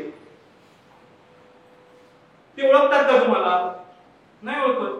पण आमच्यासारखे फंड काय म्हणतात आमच्यासारखे जे इन्व्हेस्टमेंट ऍडवायझर्स आहेत ते मात्र नक्की ओळखतात ना तुम्हाला. आर्थिक नियोजन करायला आपण सांगू शकतो की हे पैसे माझ्या मुलीच्या लग्नासाठी आहेत, हे पैसे माझ्या निवृत्तीसाठी आहेत, हे पैसे माझ्या मेडिकल इमर्जन्सीसाठी आहेत, कशासाठी मला हे पैसे ठेवायचे. बघा सामान्य माणसाच्या इन्व्हेस्टमेंट फसतात का तर ह्याचं एकमेव कारण हे आहे की आपण इन्व्हेस्टमेंट करण्याचं कारणच क्लिअरली ठरवत नाही. आणि ते क्लिअरली कारण ठरवलेलं नसेल तर होतं काय, ह्याच माझ्या इन्व्हेस्टमेंट लागल्या ते कधी लागतील नाही पण लागणार. आणि मग ते लागतात कधी, ज्या वेळेला अचानक काहीतरी कोरोना काळ येतो आणि त्यावेळेला मार्केट बरोबर 30-40% खाली जातं, त्याच वेळेला मला लागतात. झाली गोष्ट. बघा आतापर्यंत म्युच्युअल फंडांनी भारतामध्ये शेअर बाजार संलग्न ज्या योजना आहेत त्याचा आतापर्यंतचा ऍव्हरेज परतावा 30 वर्षाचा 16.5% राहिला. पण गमतीचा मुद्दा असा की 75% इन्व्हेस्टर्सना मिळालंच नाहीये. फक्त 25% लोकांना पदरात काढून तरी घेतात का, कारण ते भावनेने इन्व्हेस्ट करतात. म्हणजे आता तर मार्केट 72,000 झालं, मी 55,000 बघितलेलं. 55,000चं मार्केट 72,000 म्हणजे वाढलंय. 55,000चं मार्केट 72,000 म्हणजे वाढलंय. पण 72,000 आले कुठून, त्याचा पी रेशो काढला जातो, प्राइस टू इक्विटी. 10 रुपये कमावणाऱ्या कंपनीला जर 250 रुपयाचा भाव दिला जातोय, एक शेअर 10 रुपये कमवतोय त्या कंपनीचा, तर 250 रुपये भाव देतोय म्हणजे किती पट दिला जातोय, किती पट, 25 पट. लक्षात घ्या 25 चा पी हा भारतामध्ये ऍव्हरेज भारतीय शेअर बाजाराचा जर आपण इतिहास बघितला तर आतापर्यंत भारतीय शेअर बाजार किती रेटवर राहतो, तर 25 च्या ऍव्हरेज पी वरती राहतो, असं आपल्या गेल्या सगळा इतिहास जो आहे तो सांगतो. आज मार्केट 72,000 वरती जरी असलं, 72-73,000 तरी हा पी किती आहे, हा निफ्टीचा पी आहे 21.5%. 21.5 पॉइंट हा जर निफ्टीचा पी असेल आणि ऍव्हरेज पी जर 25 असेल तर मी म्हणू शकतो का शेअर बाजार महाग झाला. पण ज्या वेळेला शेअर बाजार 62,000 झाला होता त्यावेळेला हाच पी झालेला 36. म्हणजे कंपन्यांच्या उत्पन्नाच्या तुलनेत 36 पट ज्या वेळेला शेअर बाजाराची किंमत झाली होती त्यावेळेला शेअर बाजार एक्सपेन्सिव्ह होता. पण मार्केट कोविड काळात जे वाढलं सगळ्यांना वाटलं आता वाढणार म्हणून 62,000च्या वेळेला सगळे जण आले आणि वर्षभर मार्केट 56,000 ते 60,000 याच्यामध्ये 2-4 वर्ष बागडत राहिलं. लक्षात घ्या या बाजारातल्या ज्या इन्व्हेस्टमेंट असतात जर तुम्ही एफडीच्या मानसिकतेतून याकडे बघाल तर आपली फसगतच होणार आहे. आपल्याला सवय काय असते 8%, वर्ष उजाडलं 8%. इथे मी जर म्हणाला 15% तर हे असं नाहीये वर्ष उजाडलं 15%. इट इज लाईक वर्ष उजाडलं -10%, दुसरं वर्ष उजाडलं 25% प्लस, तिसरं वर्ष उजाडलं -5%, चौथं वर्ष उजाडलं प्लस 35%, ऍव्हरेज 5 वर्षाचा काढील तर 15%. जर 5 वर्ष मला पैसे लागत नाहीये असा क्लिअर कट दृष्टिकोनात मी इन्व्हेस्टमेंट करत असेल आणि मला ही व्हॉलेटिलिटी कुठल्या पैशाबाबत घेणं शक्य आहे बरं ह्याचं नीट डिस्कशन झालं असेल तर ती केलेली इन्व्हेस्टमेंट परिणामकारक इन्व्हेस्टमेंट ठरेल. लागली तर एखाद्या वर्षभरात पण लागू शकते असं म्हणून जर मी करत असेल तर मी माझ्या पैशाचा मांडलेला तो डाव आहे. हे फारसं योग्य आर्थिक नियोजन नाही होऊ शकत. म्हणून बघा आम्ही प्रत्येक वेळेला इन्व्हेस्टमेंट करताना विचारतो हे पैसे लागणार कधी आणि कशासाठी लागणार. So very important part is ज्या वेळेला आपण म्युच्युअल फंडामध्ये इन्व्हेस्टमेंट करतो त्यावेळेला जोपर्यंत आपण काढून घेत नाही तोपर्यंत फक्त आपल्या ऍसेटची किंमत वाढली आहे ना, आपल्याला टॅक्सचं बिल येत नाही. लक्षात घ्या, तुम्ही एक प्लॉट घेतलाय 50 लाखाला, तो प्लॉट 50 लाखाचा आता झाला 2 कोटी. तुम्हाला टॅक्स भरावा लागतो. आपल्याकडे भारतात व्हॅल्युएशन टॅक्स नाहीये. सो तशीच तुमची आजची इन्व्हेस्टमेंट आहे 50 लाख, त्याची झाली आहे 2-2.5 कोटी. तुम्हाला टॅक्स भरावा लागेल का? नाही. जोपर्यंत तुम्ही विकत नाही तोपर्यंत तरी तुम्हाला टॅक्स भरावा लागत नाही. आणि आपण तर पीपीएफ चे आकडे बघितले ना, 70% लोक तर हयातीत पैसे काढत पण नाहीत. पण फक्त म्हणजे पीपीएफ वरती त्यात दरवर्षी टॅक्स लागत नाही म्हणा, पण बाकी एफडी करून ठेवलेलं जे आहे त्यातल्या पण बऱ्याच गोष्टी या हयातीत वापरणारच नव्हतो. मग दरवर्षी टॅक्सचं बिल भरत आणि इन्फ्लेशनच्या काळामध्ये त्याच्यावरती आणखी या गोष्टी होत. तुम्ही फिक्स डिपॉझिट्स ना आजकाल आम्ही फिक्स डिझास्टरच म्हणतो. It's not fix deposit, it's fix disaster. त्या प्रमाणात तो त्यामुळे या सगळ्या गोष्टींचा आपण कॅल्क्युलेट करून या गोष्टींचा विचार करणं हे अत्यंत गरजेचं आहे. Second thing is liquidity. सेबीच्या नियमाप्रमाणे जे डेट फंडात पैसे ते आपल्याला नेक्स्ट वर्किंग डेला मिळतात. एका दिवसात शेअर बाजारात असतील तर 2 ते 3 दिवसात मिळतात. आणि सो त्यामुळे मला पैसे हवे त्यांना पटकन मिळतील. मी जर एक फ्लॅट घेऊन ठेवलाय 2 कोटी रुपयाचा, मला 50 लाख रुपये हवे असतात, म्हणू शकतो का मी एक काम करा की बाल्कनी आणि हॉल घेऊन टाका, आतमधले 2 बेडरूम आणि किचन माझ्याकडे. पॉसिबल आहे? पार्शियल लिक्विडिटी पण नाही. Your I can do that. मला 10,000 हवे तरी सुद्धा मी ते काढून घेऊ शकतो. सो या सगळ्या प्रकारचे असे ऑप्शन्स यात मिळतात. रिटर्न ऑन इन्व्हेस्टमेंट जास्त मिळतात. सगळ्यात महत्त्वाचं म्हणजे कंपाऊंडिंग रिटर्न. चक्रवाढ वेग हा जगातलं सगळ्यात महत्त्वाचं काय म्हणतात 7 आश्चर्यांच्या पुढचं 8वं आश्चर्य मानलं गेलंय आइन्स्टाईन. कारण का हा वेग इतका जबरदस्त आहे की व्याजावरती मिळणार व्याज आपण काय विचार करत असतो 10%. 10% चक्रवाढ वेग म्हणजे काय? तुम्ही 1 लाखावरती 10% मिळवले तर 10,000. पण पुढच्या वर्षी चक्रवाढ वेगाने 10% म्हणजे 10,000 नाही 11,000. 11,000 वरती पुढच्या वर्षी 10% मिळणार. सो अशा प्रकारे हा कंपाऊंडिंग बेनिफिट मिळत जातो. आणि फ्लेक्सिबिलिटी ऑफ इन्व्हेस्टमेंट. कोणाकडे आज जमीन विकून 50 लाख आले तरी ते इन्व्हेस्ट करू शकतात. कोणी म्हणते माझा 20,000चाच पगार आहे, मला दर महिन्याला 3,000ची इन्व्हेस्टमेंट करायची, ते 2,000 दर महिन्याला मला इन्व्हेस्ट करायचे, तरी हा ऑप्शन अवेलेबल आहे. सो फ्लेक्सिबिलिटी सुद्धा आपल्याकडे उपलब्ध आहे. सो ही सगळी आयुध आपल्याला म्युच्युअल फंड बरोबरच्या इन्व्हेस्टमेंट बद्दल मिळतात. आता 2 गोष्टी होतात. एक तर आपल्यातले काही जणांनी आधीपासून कुठल्या ना कुठल्या प्रमाणात 5 लाख रुपये 2 लाख रुपये कुठेतरी बँकेतनं कुठून तरी अजून कुठल्या ऍडवायझर कडनं कसं तरी आपण इन्व्हेस्टमेंट केलेली असायची शक्यता आहे. हा झाला एक वर्ग. आणि दुसरा वर्ग असतो ज्यांनी अजून mutual fund investment subject to market risk हा बाबा ना म्हणता ना हा प्रकार नको, 1 रुपयाची पण इन्व्हेस्टमेंट केली नाही. हा झाला दुसरा वर्ग.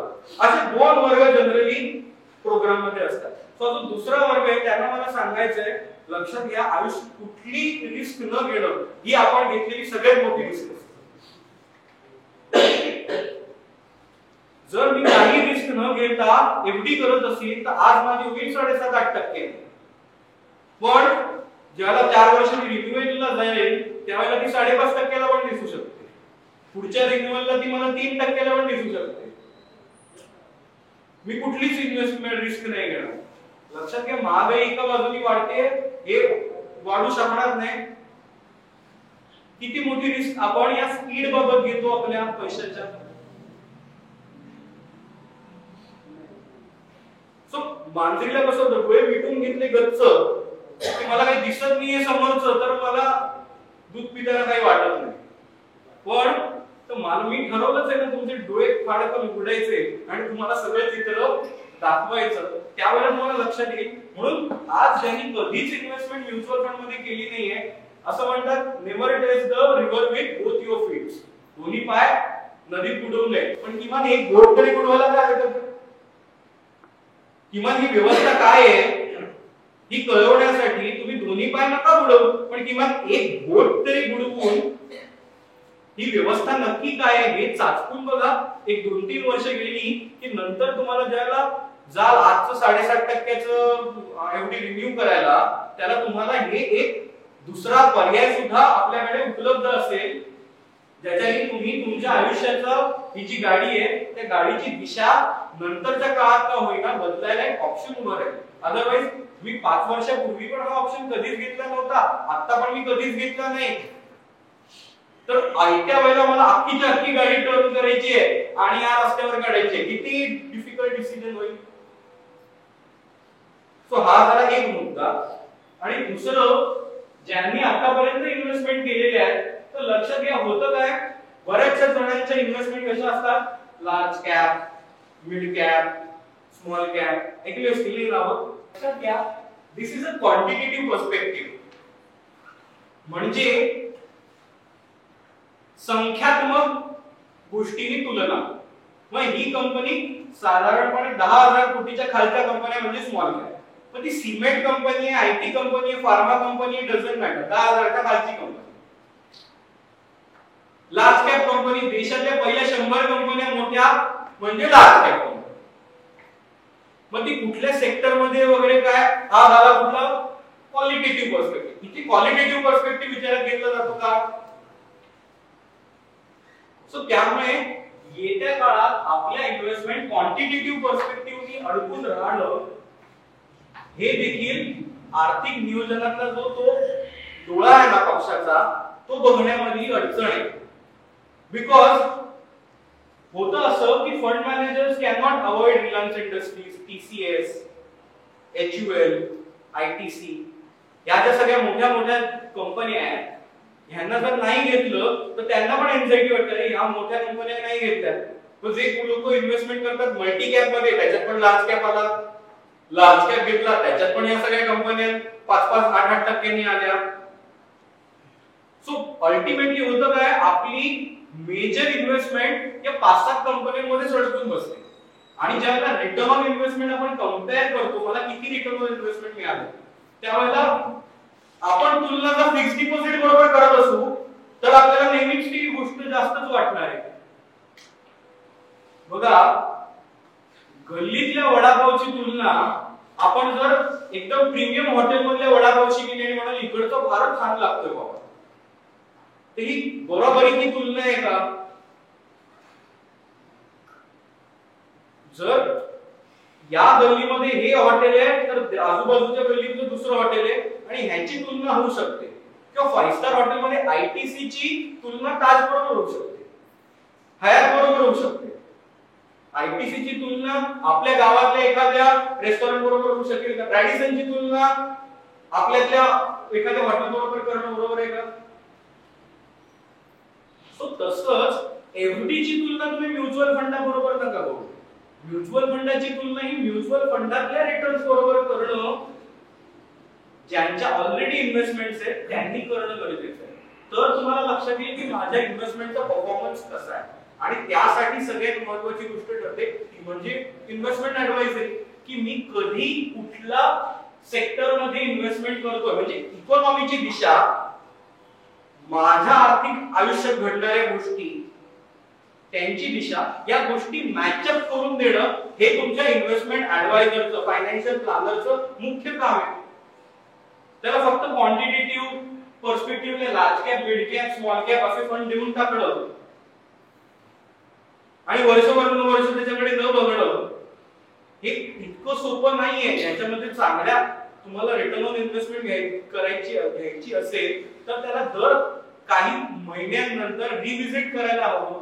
जे शेतीमध्ये कसे तण काढले जातात, कोणाला किती फर्टिलायझर घातलंय, कोणाला किती पाणी घातलंय त्याप्रमाणे शेतीची प्रगती होते ना.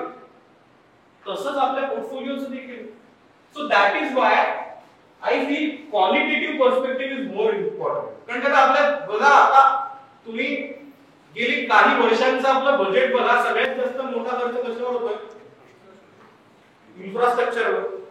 मग तुमच्या इन्व्हेस्टमेंट पोर्टफोलिओ मध्ये इन्फ्रास्ट्रक्चरचं प्रमाण किती आहे? ते जर असेल तर माझा पोर्टफोलिओ सगळ्यात जास्त चांगला वाढेल.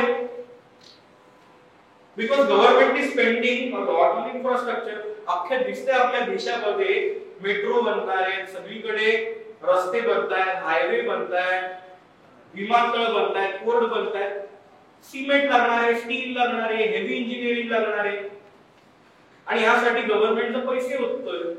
तर पण समजा चुकून गव्हर्नमेंट बदलत असेल आणि त्यांचा पर्स्पेक्टिव्ह टेक्नॉलॉजीकडे जास्त असेल तर आपला पोर्टफोलिओ देखील त्या दिशेने बदलणं हे महत्त्वाचं काम आहे नाही का?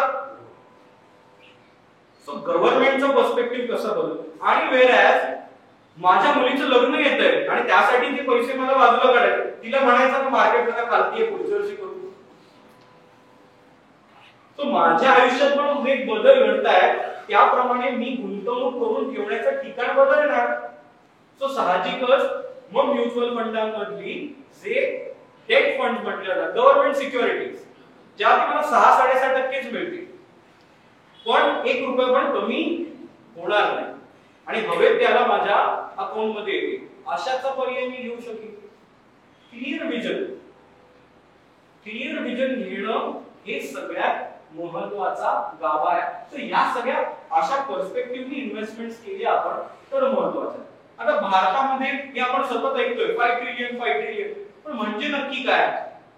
तर लक्षात घ्या, अमेरिका आजच 22 आहे, चीन 16 आहे, आपण जर 3 असू तर लक्षात घ्या 2 ट्रिलियन प्रत्येकामध्ये वाढले. तर 22 ची अमेरिका 24 झाली, ती वाढ किती टक्के? 10%. 16 चीन 18 झालं तर वाढ किती आहे? 16-16.5%. पण भारत 3 ट्रिलियनचा 5 ट्रिलियन होत असेल तर ही वाढ मित्रांनो 66% आहे. त्यामुळे संपूर्ण जागतिक इन्व्हेस्टर्सना समोर जरी 3 ऑप्शन असतील की 2026-27 सालापर्यंत भारत 5 ट्रिलियन होणार आहे, समजा चीन पण 2 ट्रिलियननी वाढेल, अमेरिका पण 2 ट्रिलियननी वाढेल, पण 26-27 पर्यंत मी जर अमेरिकेत इन्व्हेस्टमेंट केली तर मला 10% मिळेल, चीन मध्ये 16% मिळेल आणि भारतामध्ये या पुढच्या 3-4 वर्षात 66.5% मिळेल. हे कुठे कळतं? ज्याचा त्यावेळेला आपण अभ्यास करतो, सरस्वतीची पूजन होतं, त्यावेळेला हे विजन क्लिअर होतं आणि त्यावेळेला आपल्या पोर्टफोलिओ मध्ये पैसे वाढलेले दिसतात. हे राम भरोसे काही 4 फंड चांगले चालले ते घेऊन टाकले म्हणजे आपला पोर्टफोलिओ वाढणार असं नाही होऊ शकत ना. आणि हे 3 ट्रिलियन टू 5 ट्रिलियन पण काय होणार? आपल्या आजूबाजूला बघा, आपल्या घरी येणाऱ्या अगदी पोळ्या करायला येणाऱ्या मावशी सुद्धा किती घरामध्ये जातील? 5 ते 7 घरात जात आहेत, त्यांना पण 4 ते 5 हजार रुपये मिळत आहेत, म्हणजे त्यांना देखील 25-1 हजार रुपये झाले. आता त्यांचा नवरा देखील जर ओला उबर चालवतोय तर त्याला सुद्धा 30-35 हजार मिळाले. आता त्यांचा मुलगा पण स्विगी झोमॅटोच्या ऑर्डर्स करतोय आणि मग कॉलेज करतोय, तर तो पण 15-20 हजार कमवतोय. आणि मुलगी सुद्धा काहीतरी मेहंदीचे ऑर्डर्स घे, अजून काही ब्युटिशियनचं काम कर, 15-18 हजार ती पण कॉन्ट्रीब्यूट करते. आता अशा या निम्न मध्यमवर्गीय कुटुंबाचं देखील उत्पन्न 1 लाखाच्या पलीकडे झालं आणि ज्याला 1,10,000 रुपये पगार आहे तो म्हणतोय बायकोला तू घरी बस, मी कमावून नाही करतो. त्या कुटुंबाचं देखील 1,10,000 आहे. लक्षात घ्या, होणार काय या 2 गोष्टींमध्ये? दोन्ही कुटुंब जर एका याला आले तर या निम्न उत्पन्न गटातल्या माणसांना देखील वाटतंय ना किती उन्हाळा आहे, एसी लावूया, मला देखील स्वप्न आहे गाडी घेऊया. आणि हा वर्ग किती मोठा आहे भारतामध्ये, ज्यांची आयुष्यात पहिली गाडी घेणं बाकी आहे. बघा आपला ऑटोमोटिव्ह सेक्टर किती मोठा होऊ शकतो.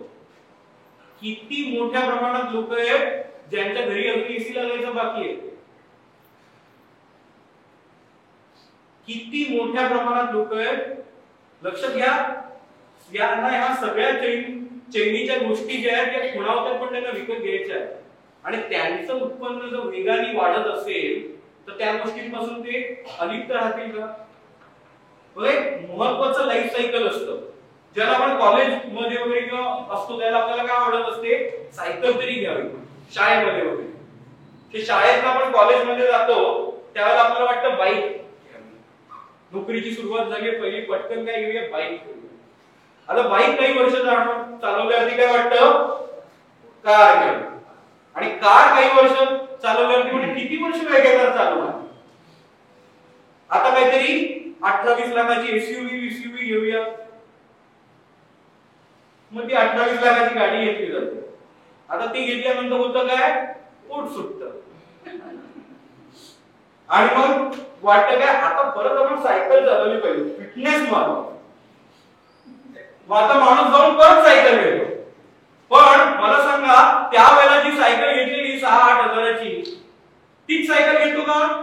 नाही. आता तो डिकॅथलॉन मध्ये जातो आणि 1.25 लाखाची सायकल घेऊन येतो. या प्रत्येक ठिकाणी तो करत काय असतो, खर्च वाढवत राहणं ही आपली एका बाजूनी बिहेवियर झालेलं आहे. सो या सगळ्या सेक्टर्स मध्ये जर वाटत असेल तुम्हाला नाही बाबा इन्व्हेस्टमेंट रिस्की आहे, या मुलांनी जर विचार केला नाही मी सायकलच वापरणार, साधी आणि उच्च विचारसरणी, धोका आहे बाबा, इन्व्हेस्टमेंट कठीण आहे. जर औषधं घेणं लोकांनी बंद केलं, सगळे जण योगा प्राणायाम एकदम फिटनेस, कोणाला साधी ब्लड प्रेशरची गोळी घ्यावी लागत नाही, फार्मा उद्योगाचं काही खरं नाही, आपले पैसे मायनस मध्ये जातात. शक्य आहे का? पण दीर्घ मुदतीच्या बँका या आपल्या अर्थव्यवस्थेचा प्राणवायू आहे. प्रत्येक प्रकल्पाला कर्ज लागत असतात. भारत विकसित झाला, बँका विकसितच नाही झाल्या, पॉसिबल. सो ह्या सेक्टर्सचा आपण क्लिअर कट किती वर्ष काय मला कधी लागणार आहेत पैसे अशा प्रकारे अभ्यास करून जर वेध घेतला तर आपल्याला सहज एक 15-16% पर्यंतचा रिटर्न ऑन इन्व्हेस्टमेंट अचीव करणं विथ नॉलेज. हे फक्त टाकून दिले बघितलं नाही तर इट इज रिस्की. पण जर सरस्वतीचं पूजन करून लक्ष्मी देवतेची आराधना केली तर समृद्धी नक्की मिळू शकते. सो एक ऑप्शन दिला जातो याच्यासाठी एसआयपी, सिस्टमॅटिक इन्व्हेस्टमेंटला, ज्यांना दर महिना गुंतवणूक करायची आहे. सांगितलं 15,000 रुपये दर महिना जरी इन्व्हेस्टमेंट झाली 15 वर्ष तर 27 लाख इन्व्हेस्ट होतात आणि ऍव्हरेज रिटर्न जर 15% आपण पकडला तर 1 कोटी रुपये जमतात. आता ज्यांचं रिटायरमेंटच 2 वर्षात आलंय तर त्यांनी 15,000ची एसआयपी करून त्यांच्याकडे 1 कोटी जमतील का? Not possible. त्यांनी इन्व्हेस्टमेंटची साईज मोठी केली तर तुम्हाला चांगल्यापैकी पर्पज जमेल. पण ज्यांचं वय 40-45 मध्ये आहे तर त्यांनी किमान 15-20 हजार रुपये तरी रिटायरमेंटच्या पर्स्पेक्टिव्हने ठेवल्या तर 1 कोटी रुपये जमतील. माझं असं म्हणणं नाही 1 कोटी म्हणजे खूप मोठी रक्कम आहे, बट ऍटलीस्ट काहीतरी महागाईला तोंड द्यायला आपल्याकडे पैसे जमलेले असतील. विदाउट आर टाइम एनर्जी आपल्या आयुष्याची आपली दिशा न भरकटता. So it is a win win situation ज्यामध्ये 2% एक्सपेन्स रेशो जाईल, पण त्या 2% एक्सपेन्स रेशो मध्येच तुम्हाला आर्थिक नियोजनकाराच्या सेवा मिळतील, फंड मॅनेजर या सिस्टीम मिळतील आणि या सगळ्या फंड मॅनेजर्स वरती सुद्धा आणि आर्थिक नियोजनकारावरती सुद्धा नियंत्रण ठेवायला सेवेचं नियंत्रण मिळेल.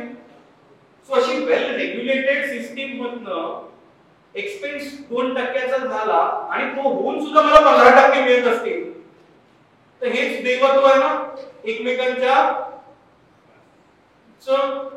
पोट भरणं. आणि आपण अशाच संस्कृतीतून आलोय. पण हे सगळंच आपण DIY do it your self म्हणत जर समजा आपण 12 बलुतेच्या सिस्टीम मध्ये DIY लॉन्च केलं असतं तर काय झालं असतं? शेतकरी एक अत्यंत वाईट दर्जाचा कुंभार झाला असता, कुंभार अत्यंत वाईट दर्जाचा सुतार झाला असता आणि सगळ्यांना अत्यंत निकृष्ट दर्जाचं गोष्टी आयुष्यात मिळाल्या असत्या. आपण क्लिअर कट वेगळा केला ना, हा सुतार जर काही लागत असेल तर ह्याच्याकडेच जायचं, हा शेतकरी, हा शेतीच करणार. सो ह्याला आपण संस्कृती म्हणतो ना. पण हे सगळं मीच करणार आणि हे मीच करण्यासाठी म्हणून तुम्हाला ऍडव्हर्टाइज दाखवणार. DIY संस्कृती. तुमच्यातले देवत्व जागा करायचे की राक्षस? आता सिस्टमॅटिक इन्व्हेस्टमेंट प्लॅनचा उलटा plan, that is systematic withdrawal plan.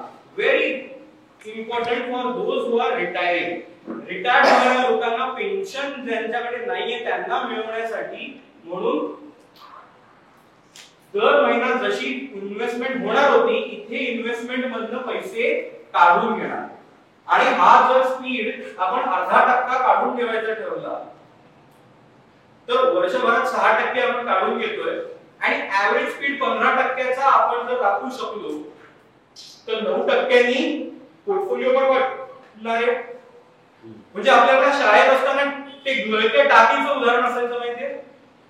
Calculate speed किती ह्याच्यानी ते गळते टाकी आणि किती वेगाने भरली जाते. The same applies to systematic withdrawal plan. थोडक्यात सांगायचं झालं त्याला आपण अक्षय पात्र पण म्हणू शकतो.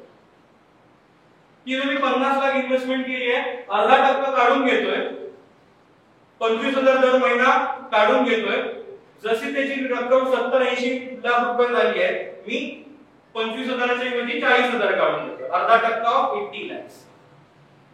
असं करत करत मी 1 लाख काढून घेतोय आणि तरी देखील माझ्या इन्व्हेस्टमेंटची अमाउंटची व्हॅल्यू देखील 10 वर्षात 1 कोटी झाली आहे. आणि मला देखील दर महिन्याला 1 लाख रुपये मिळतात. आता हे 15% च आपण इथे कॅल्क्युलेशन पकडले. आता गंमत बघा, ज्यांना ऑलरेडी पेन्शन आहे आणि ह्यातनं पैसे SWP ची गरज नाही आणि इन्व्हेस्टमेंट केली आहे आणि 15%चा रिटर्न मिळत आहे, तर या 50 लाखाची रक्कमच 15% प्रमाणे 10 वर्षात 4 पट होईल. 50 लाखाचे 10 वर्षात 2 कोटी रुपये होतील. आणि हेच जर आपण 0.5% काढून घेत असतो तर 50 लाखाचे 1 कोटीच होतील आणि आपल्याला पैसे वापरायला मिळतील. Same logic. हेच मी अन्न पिकवलेलं आहे, तांदूळ पिकवले, त्याचा मी आज तांदूळाचा भात करून घेऊ पण शकतो किंवा मी इन्व्हेस्टेड ठेवू शकतो. ही संस्कृती वेगळी आपल्याला नाही आहे. या पैशाच्या शास्त्राचा आपला फक्त अभ्यास राहिला आहे. हा फक्त महत्त्वाचा मुद्दा आहे. हा महत्त्वाचा आहे. तर मी तुम्हाला म्हणालो, युधिष्ठिर द्यूत खेळायला गेला, पण श्रीकृष्णाला सोबत घेऊन गेला. कोणाला सोबत घेऊन गेला? DIY, एकटा खेळायला गेला आणि आपल्या पत्नी सकट सर्व गमावून आला.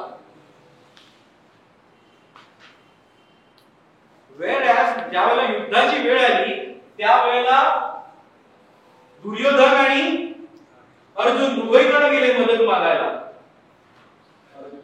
श्रीकृष्ण भगवान म्हणाले, माझ्याकडे 10,000ची नारायणी सेना आहे किंवा मी. दुर्योधन म्हणाला, तुमच्या नारायणी सेनेचं मी काय करू? सॉरी, तुमच्या एकट्याचं मी काय करू? मला नारायणी सेना द्या, युद्ध आहे. आणि अर्जुन म्हणाला, मला माझी जी काही सेना असेल त्यावरती तुमचं मार्गदर्शन द्या. आणि पुढे महाभारतात काय घडलं हे मला तुम्हाला सांगायची आवश्यकता नाही. शेवटची गोष्ट सांगतो. 2 प्रकारच्या माश्या होत्या. दोघांनाही टास्क होता, इकडनं मुंबईतनं जायचंय पुण्याला पुढं.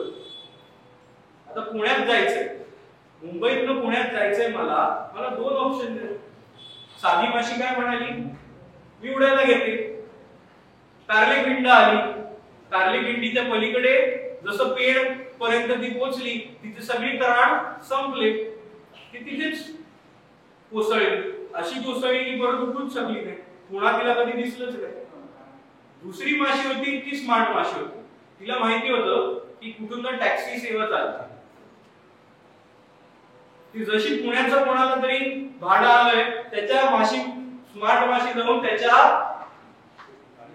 आतमध्ये जाऊन बसली, कोणाला डिस्टर्ब केलं नाही.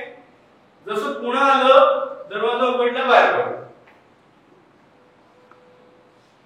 लक्षात घ्या, आयुष्य सेम आहे, फक्त त्याचे पंख आपण साध्या माशीचे घेऊन जगायचं की स्मार्ट माशीचे घेऊन बघायचं, हे तुमच्या आयुष्याचं चित्र बदलतं.